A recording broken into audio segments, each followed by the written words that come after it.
H D. Kumaraswamy ಹಾಗೂ ಯತ್ನಾಳ್ಗೆ ಸಂಬಂಧಪಟ್ಟಂತ ಅತಿ ದೊಡ್ಡ ಪೊಲಿಟಿಕಲ್ ಸ್ಟೋರಿ ಇದು.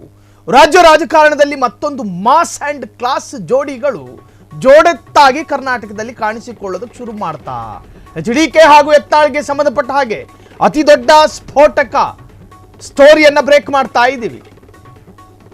ಮುಂದಿನ ಎಲೆಕ್ಷನ್ ನಲ್ಲಿ ಒಂದಾಗ್ತಾರಾ ಬಸನಗೌಡ ಪಾಟೀಲ್ ಮತ್ತು ಎಚ್.ಡಿ. ಕುಮಾರಸ್ವಾಮಿ? ಎಚ್.ಡಿ.ಕೆ ಪರ ಬ್ಯಾಟ್ ಬೀಸಿದ ಹಿಂದೂ ಹುಲಿ ಯತ್ನಾಳ್.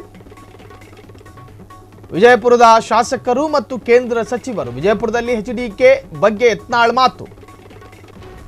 ಬಿಜೆಪಿ ಎಚ್.ಡಿ.ಕೆರನ್ನ ವಿಶ್ವಾಸಕ್ಕೆ ತೆಗೆದುಕೊಳ್ಳುತ್ತಿಲ್ಲ. ಬಿಜೆಪಿ ಸಿಎಂ ಜೊತೆ ಹೊಂದಾಣಿಕೆ ಮಾಡಿಕೊಂಡು ಪಕ್ಷ ಹಾಳು ಮಾಡ್ತಾ ಇದೆ. ಕುಮಾರಸ್ವಾಮಿಯನ್ನ ಬಿಜೆಪಿ ನಾಯಕರು ವಿಶ್ವಾಸಕ್ಕೆ ತೆಗೆದುಕೊಳ್ಳುತ್ತಿಲ್ಲ. ನಿಖಿಲ್ ಪಕ್ಷ ಕಟ್ಟುವುದಕ್ಕೆ ರಾಜ್ಯಾದ್ಯಂತ ಪ್ರವಾಸ ಮಾಡುತ್ತಿದ್ದಾರೆ. ನಿಖಿಲ್ ಜೊತೆ ಬಿಜೆಪಿ ನಾಯಕರು ಯಾರೂ ಹೋಗ್ತಾ ಇಲ್ಲ. ಜೆಡಿಎಸ್ ಪಕ್ಷವನ್ನು ವಿಶ್ವಾಸಕ್ಕೆ ತೆಗೆದುಕೊಂಡ್ರೆ ಉತ್ತಮವಾಗಲಿದೆ. ಮುಂದಿನ ಚುನಾವಣೆಯಲ್ಲಿ ಬಿಜೆಪಿ 150 ಸೀಟು ಬರುತ್ತೆ. ವಿಜಯಪುರದಲ್ಲಿ ಹಿಂದೂ ಹುಲಿ ಯತ್ನಾಳ್ ಮಾತು. ಬಸನಗೌಡ ಪಾಟೀಲ್ ಯತ್ನಾಳ್ರವರಿಗೆ ಬಿಜೆಪಿಯಲ್ಲಿ ಅಸ್ತಿತ್ವವನ್ನ ಕಳೆದುಕೊಂಡ್ರು. ಉಚ್ಚಾಟಿಸಲ್ಪಟ್ಟ ಒಬ್ಬ ಬಿಜೆಪಿಯ ಮಾಜಿ ನಾಯಕ, ವಿಜಯಪುರದ ಹಾಲಿ ಶಾಸಕರು. ಐಡೆಂಟಿಟಿ ಕ್ರೈಸಿಸ್ ಅವರ ಬಾಯಲ್ಲಿ ಈ ತರಹದ ಮಾತುಗಳನ್ನು ಹೇಳಿಸ್ತಾ ಇದೆ. ಕಾರಣ, ರಾಜ್ಯದಲ್ಲಿ ಅನೇಕ ಡೆವಲಪ್ಮೆಂಟ್ಗಳಾಯಿತು ಮೈತ್ರಿ ಸರ್ಕಾರಕ್ಕೆ ಸಂಬಂಧಪಟ್ಟ ಹಾಗೆ. ಧರ್ಮಸ್ಥಳ ಮತ್ತು ನ್ಯಾಯಯಾತ್ರೆ ಎನ್ನುವಂತಹ ವಿಚಾರದಲ್ಲಿ ಎರಡೂ ದೋಸ್ತಿ ಪಾರ್ಟಿಗಳು ಪ್ರತ್ಯೇಕವಾದಂತಹ ನಿರ್ಧಾರಗಳನ್ನು ತೆಗೆದುಕೊಳ್ತು. ಅದರ ಅರ್ಥ ಜೆಡಿಎಸ್ ಜೊತೆ ಬಿಜೆಪಿ ಕಾಣಿಸಿಕೊಳ್ಳಲಿಲ್ಲ, ಬಿಜೆಪಿಯ ಜೊತೆ ಜೆಡಿಎಸ್ ಕಾಣಿಸಿಕೊಳ್ಳಲಿಲ್ಲ. ಎರಡೂ ಪಕ್ಷಗಳು ಮೈತ್ರಿ ಮಾತ್ರ, ಎರಡೇನು ಮರ್ಜ್ ಆಗಲಿಲ್ಲ. ಹಾಗಾಗಿ ಪ್ರತ್ಯೇಕವಾದ ನಿರ್ಧಾರಕ್ಕೆ ಎರಡೂ ಪಕ್ಷಗಳು ಬಾಧ್ಯಸ್ಥರು. ಅದಾದ ನಂತರ ಕುಮಾರಸ್ವಾಮಿಯ ಜೊತೆ ಬಿಜೆಪಿಯ ಯಾವ ರಾಜ್ಯ ಮಟ್ಟದ ನಾಯಕರು ಕೂಡ ಪೊಲಿಟಿಕಲ್ ಸಲಹೆಗಳನ್ನು ಕೇಳೋದಿಲ್ಲ ಅನ್ನೋ ಆರೋಪಗಳಿದ್ದಾವೆ. ಈ ಹಿಂದೆ ನಿಮಗೆ ಗೊತ್ತಿರಬಹುದು, ಎಚ್.ಡಿ. ಕುಮಾರಸ್ವಾಮಿ ರಾಜ್ಯದ ವಿಪಕ್ಷ ನಾಯಕನ ವಿರುದ್ಧ ಒಂದು ಗುರುತರ ಆರೋಪವನ್ನು ಮಾಡಿದ್ರು.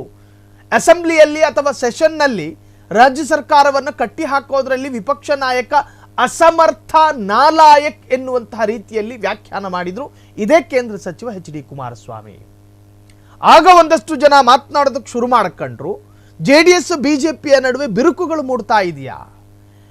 ಇವೆಲ್ಲ ಡೆವಲಪ್ಮೆಂಟ್ಗಳನ್ನು ಆಧಾರವಾಗಿಟ್ಕೊಂಡು ಬಸನಗೌಡ ಪಾಟೀಲ್ ಯತ್ನಾಳ್ ಕುಮಾರಸ್ವಾಮಿಯ ಹೆಗಲ ಮೇಲೆ ದೇಶೀಯ ಬಂದೂಕಿಟ್ಟು ಶೂಟ್ ಮಾಡಿದ್ರು ನೆನ್ನೆ ದಿನ. ಕಾರಣ, ಕುಮಾರಸ್ವಾಮಿಯನ್ನ ತೀರಾ ಹತ್ತಿರ ಮಾಡ್ಕೊಂಡ್ರೆ ಒಂದಷ್ಟು politically plus point Basanagouda Patil ಯತ್ನಾಳ್ರಿಗೆ. ಈಗಷ್ಟೇ ಪ್ರಚಾರ ಸಿಗ್ತಾ ಇದೆ, ಅಲ್ಲಲ್ಲಿ ಸಾಮೂಹಿಕ ಗಣೇಶ ವಿಸರ್ಜನೆಗೆ ಭಾಗಿಯಾಗೋದು, ಅಲ್ಲೊಂದಷ್ಟು ಹಿಂದುತ್ವವಾದಿಗಳ ಮನಸ್ಸಿಗೆ ತೃಪ್ತಿಯಾಗುವಂಥ ವಾಕ್ಯಗಳನ್ನು ಪಠಿಸೋದು, ಹೀಗೆಲ್ಲ ಮಾಡ್ಕೊಂಡು ಪ್ರಚಾರವನ್ನು ಪಡೆದುಕೊಳ್ತಾ ಇದ್ದಾರೆ ಬಸನಗೌಡ ಪಾಟೀಲ್ ಯತ್ನಾಳ್. ಕಾರಣ, ಒಂದು ಕಡೆ ಹೊಸ ಪಕ್ಷ ಕಟ್ತೀನಿ, ಮತ್ತೊಂದು ಕಡೆ ಅದರಲ್ಲಿ ಕಟ್ಟೋದ್ರಲ್ಲಿ ಹಿಂದೇಟು ಹಾಕುವಂತಹದ್ದು, ಎಲ್ಲ ಪ್ರಹಸನಗಳು ಬೇರೆ ಬೇರೆ ತರಹದಲ್ಲಿ ವ್ಯಾಖ್ಯಾನ ಆಗೋದಕ್ಕೆ ಕಾರಣ ಆಗ್ತಾ ಇದೆ. ಈ ಸಂದರ್ಭದಲ್ಲಿ ಎಚ್.ಡಿ. ಕುಮಾರಸ್ವಾಮಿಯ ಪರ ಬ್ಯಾಟ್ ಬೀಸಿದ್ದಾರೆ. ರಾಜ್ಯ ಬಿಜೆಪಿಗರು ಎಚ್.ಡಿ. ಕುಮಾರಸ್ವಾಮಿಯನ್ನ ವಿಶ್ವಾಸಕ್ಕೆ ತೆಗೆದುಕೊಳ್ತಾ ಇಲ್ಲ.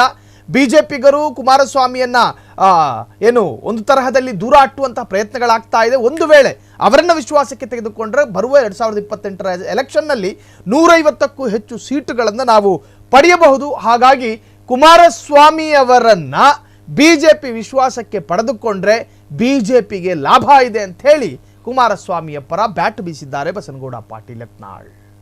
ಕ್ಷಣ ಕ್ಷಣದ ಸುದ್ದಿಗಳಿಗಾಗಿ ಫ್ರೀಡಂ ಟಿವಿ ಸಬ್ಸ್ಕ್ರೈಬ್ ಮಾಡಿ, ಲೈಕ್ ಮಾಡಿ ಹಾಗೂ ಫಾಲೋ ಮಾಡಿ. ಹೊಸ ಸುದ್ದಿಗಳ ನೋಟಿಫಿಕೇಶನ್ಗಾಗಿ ಬೆಲ್ ಐಕಾನ್ ಮೇಲೆ ಕ್ಲಿಕ್ ಮಾಡಿ.